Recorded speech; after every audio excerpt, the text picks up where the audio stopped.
The fall sun shines on the faces of the 200 that came here from all over the QCA, all from different places, all with different hopes, expectations for this life-changing day.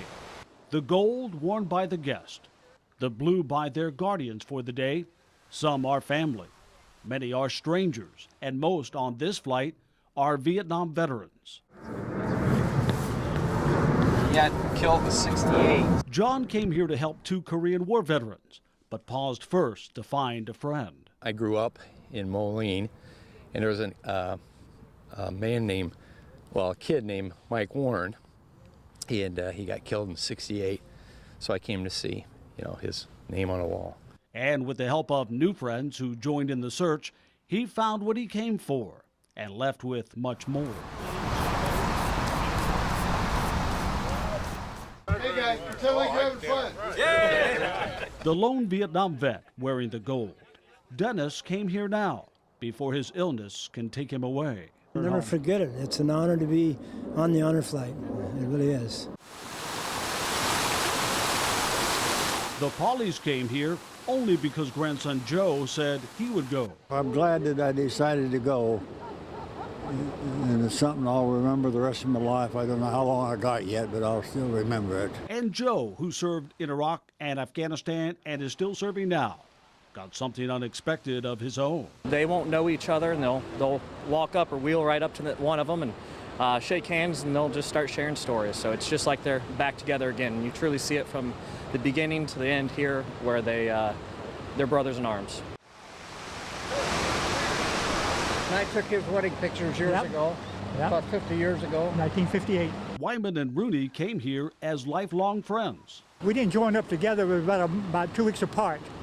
And he joined up, and I joined up later. Then I met him out at boot camp again. Now here together, so many years later, on the same flight. What are the odds? What are the odds? It's terrific. It's wonderful.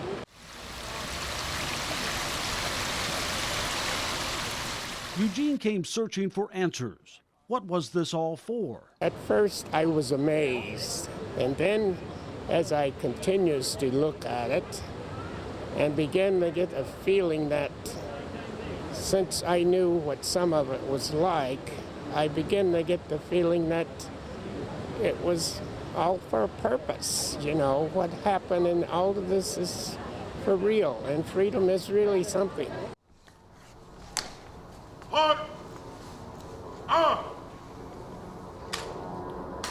It's just an honor that I feel humbled by. Bernice came for those not often enough recognized. She and so many women kept the pilots in the sky. Too many times we weren't remembered. I know of the women who ferried planes across the Atlantic who were not recognized. Touched now by the nation and her community's show of appreciation. You bring tears to my eyes. I think it's one of the most marvelous things that anybody has ever done.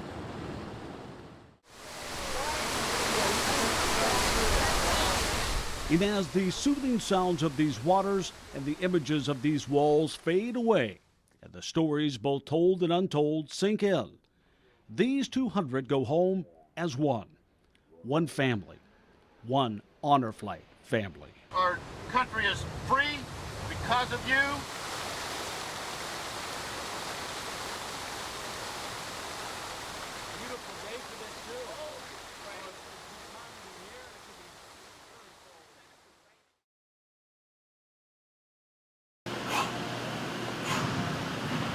Doug Button knows a thing or two about setting and meeting goals. His competitive spirit started young.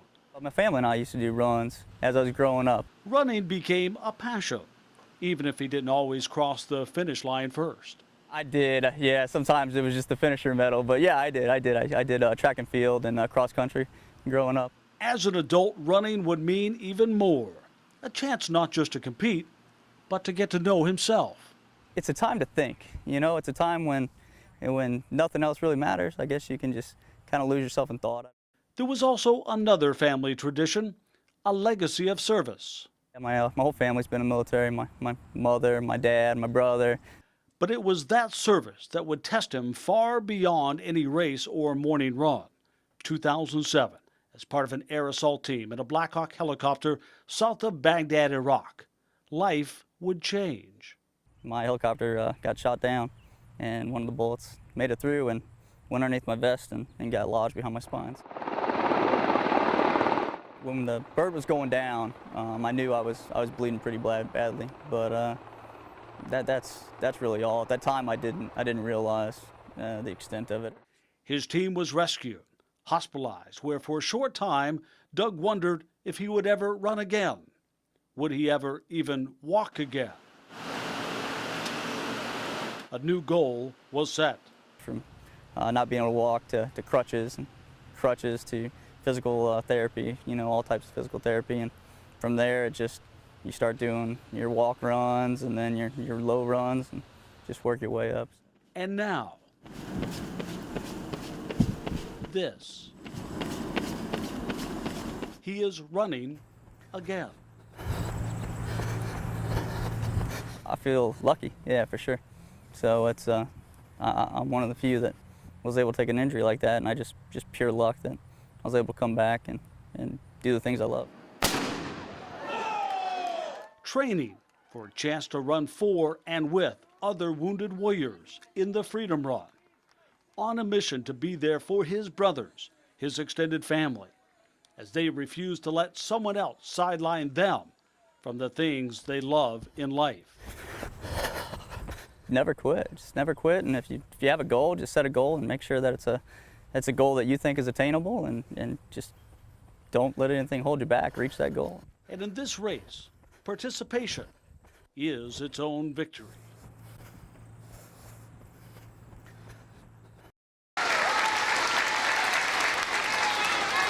As this celebration of the season of giving comes to an end, these kids and community members from Northeast Elementary School are in for a big surprise. They are about to find out if they met a goal to send 2 veterans on an honor flight. I challenged the students. We had a goal of reaching $1,000. It's letting other people see more stuff. Stuff like this inspired 2nd grader Owen Randall, who teamed up with his mom to go high-tech to collect. We set up a site where some people would put some money.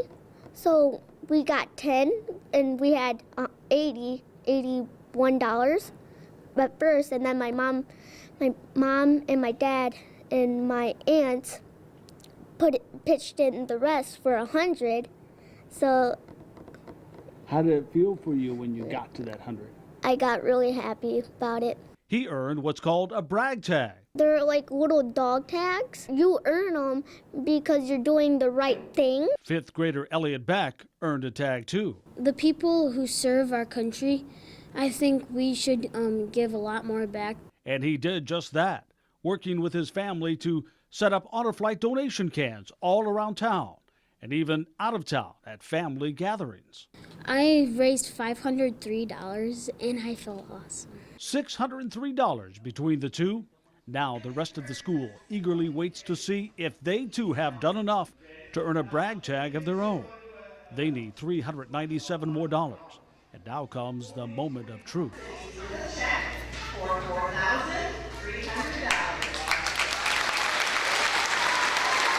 That's right, $4,300 to help Bob Morrison and his team of volunteers send more veterans on a trip of a lifetime.